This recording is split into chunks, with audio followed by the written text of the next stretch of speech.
Welcome to the podcast, Let the Prophet Speak. Today we are going to complete our study of chapter 46. So this is Jeremiah or Yirmiyahu 46b. This entire chapter is Jeremiah's prophecies regarding Egypt.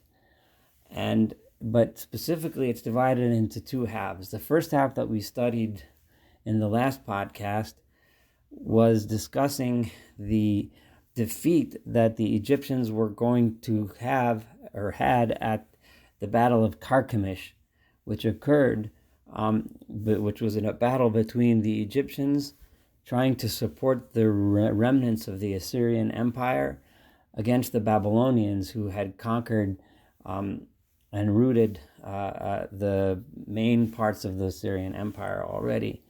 It was their attempt to keep Babylon prevent them from becoming the dominant power in the Middle East. And the event occurred during the 4th year of the reign of Jehoiakim of Yehuda. This was in 605 BCE. And in that battle, the Egyptians suffered major defeat. The second half, starting from verse 13, is referring to another event completely. It's referring to, now if you remember, Jeremiah, together with some of the last refugees of Judea, have now went to Egypt in order to escape what they were afraid that the Babylonians were going to come and blame them for the death of Gedaliah, so they ran to Egypt for refuge. And Jeremiah was against that and told them that it's a waste they don't go to Egypt for refuge, because Egypt is going to be attacked by Nebuchadnezzar, the king of Babylon, again in Egypt itself. And this is something that actually did occur in history about 10 years after Jeremiah gave that prophecy that we were just talking about. So the second half is talking about this next battle between Babylon and Egypt. And in this battle, Babylon took it to the Egyptians, so to speak, and actually attacked Egypt, and Egypt suffered a major defeat. So we'll start from verse 13, which Hadavar asher diber Adonai el Yirmiyahu hanavi. The word that God spoke to Jeremiah the prophet regarding Lavo Nebuchadnezzar Melech Bavel, regarding the fact that Nebuchadnezzar, the king of Babylon, was going to come lahakot et Eretz Mitzrayim, to actually strike the land of Egypt itself. Hagidu b'Mitzrayim v'hashmiu v'migdol. Say it in Egypt and announce it in Migdol. V'hashmiu b'nof u'v'tzach panches. These are all places in Egypt. And make this news known in the city of Nof and in Tachpanches. Imru, say, tell them, Hisyatzei v'va'achein lach. Stand firm and prepare yourself, ki achla cherev sevivecha, because the sword has devoured your surroundings. In other words, the sword of Nebuchadnezzar is coming.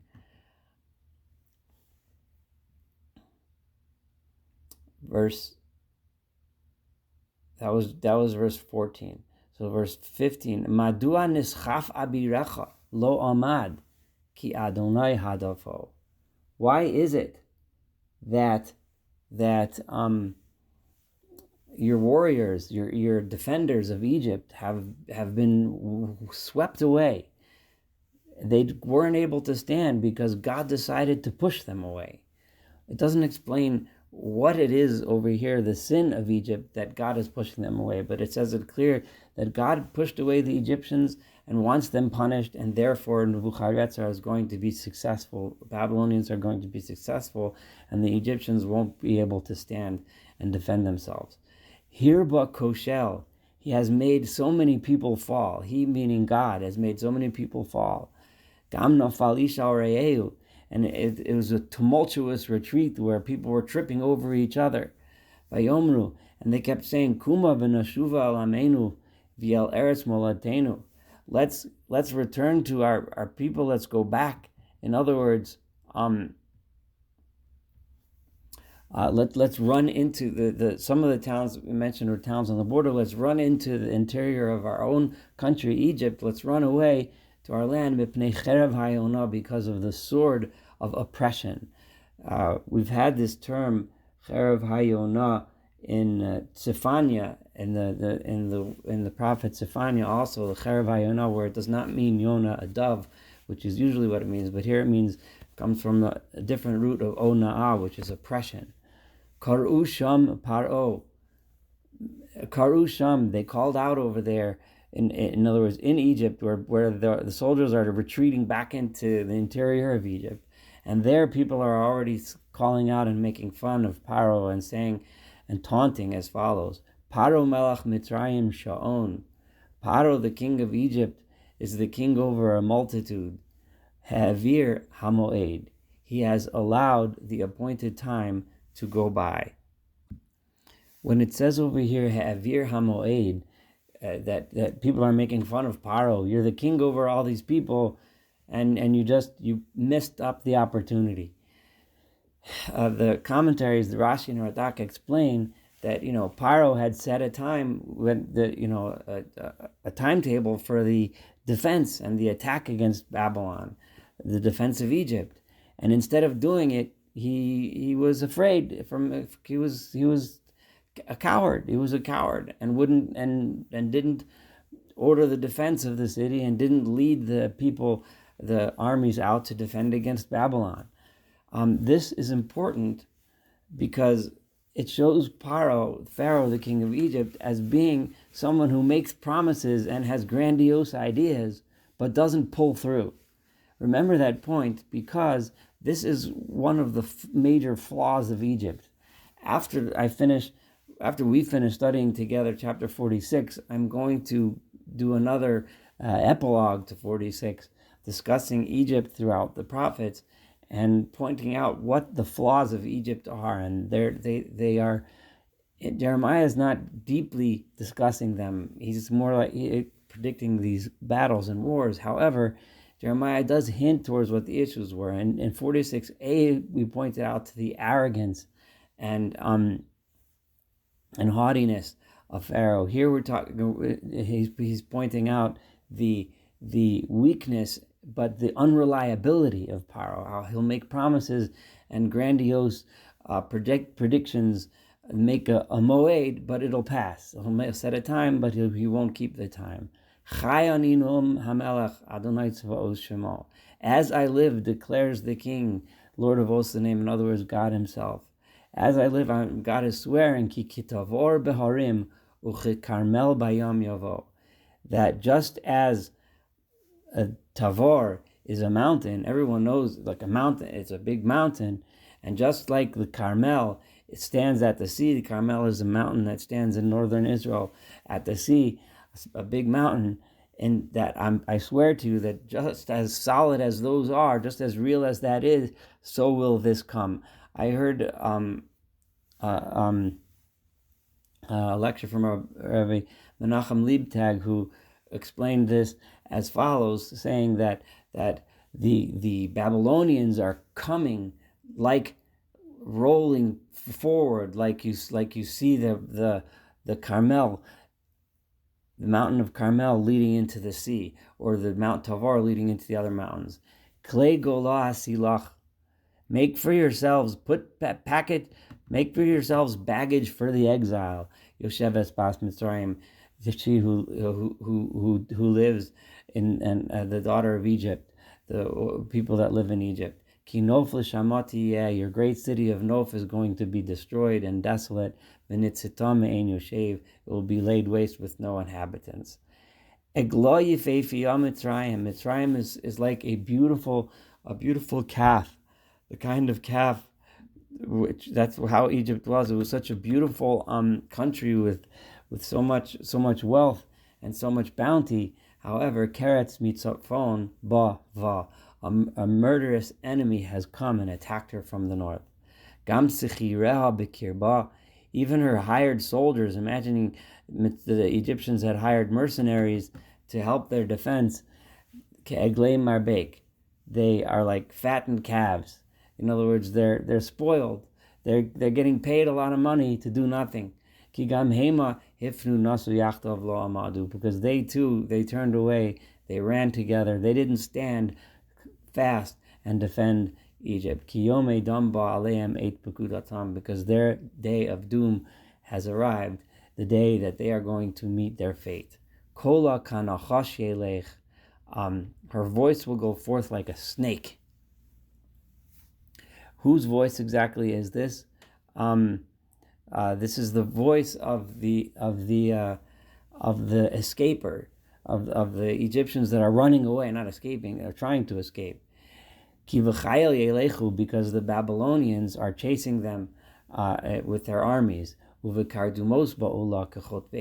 they're cutting her down, they're coming at her like axes, come down to take down the trees. So too the Babylonian army are coming to cut down the Egyptians. And this thing of that her voice is like a snake. There's various interpretations because snakes aren't really known for their sound. So one thing is that the way I'm going to explain it is specifically that. In other words, they're slithering away like a snake. When a snake is out and it's visible, and a person comes by, typically the snake will slither away really quietly to escape. So that's the point here, is that they're just going to be slithering and running away. They won't even be making any noise, because all they're trying to do is run away. None of that noise of battle. When someone stands up to fight back, they make noise, they blow horns, they wave their swords, they do things, but they're just slithering away silently like a snake.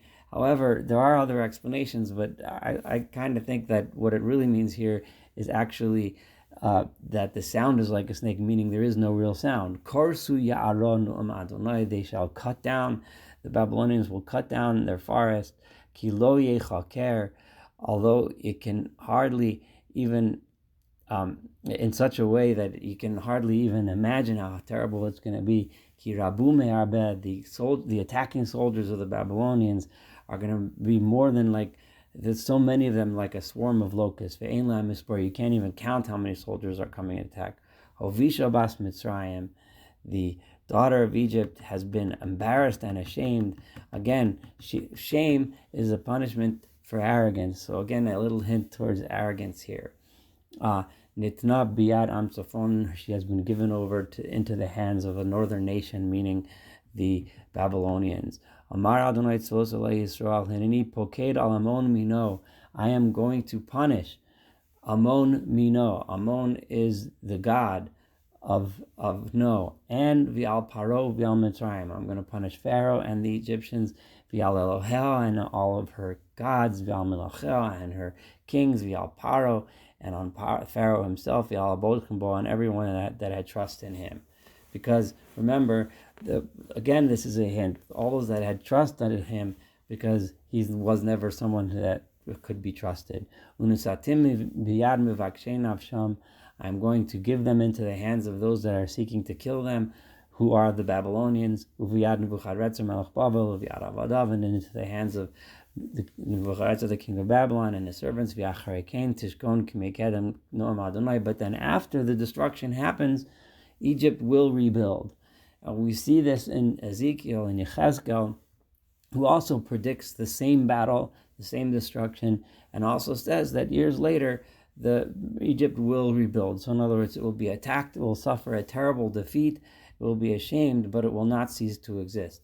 Viata, however, you, and presumably Jeremiah now is talking to the people that are in Egypt, but now he's directing his words to Israel and the Judeans that are scattered across the world. And he's saying, Al tirav Yaakov, you, my servant Jacob, you do not need to be afraid. V'al techat Yisrael, kineni mosheich me'erachok, I am going to save you from a distance. Even though I know some of you are scattered in Babylon and in all the areas around the Middle East, I am going to save you no matter how far away you are. I will take your children back from the lands where they are captive now. V'shav Yaakov will return to his land. V'shakat v'sha'anan ve'ein macharid, and there will be calm there will be quiet, there will be peace, there will be no more reason to be afraid. Ata, you al tirav Yaakov, do not be afraid, my servant Jacob. No, Adonai says God, ki etcha ani, I am with you. Ki e'esecha la b'chol hagoyim asher itachticha shama. I may destroy those nations which you were lost there, the nations which made you suffer, the nations which took you into exile. Some of those may cease to exist, as we now know. The Egyptian Empire doesn't any longer exist. The Roman Empire doesn't any longer exist. However, but you, although I'm making you suffer and I'm sending you all around the world, I will not completely destroy you. I will discipline you justly. You will get punished for your bad deeds, but I will not ever completely annihilate you. You will come back. Jeremiah gives this promise here as he's predicting this huge destruction taking place against Egypt. He ends with these words of encouragement that even though now the Jews had just suffered a tremendous defeat at the hands of the Babylonians too, but don't worry, that's not the end. In the end, they will be gathered and will be brought back to their land. So this concludes Jeremiah 46. Thank you so much for studying this chapter with me. Looking forward to studying future chapters together and completing the book of Jeremiah and beyond. Thank you so much.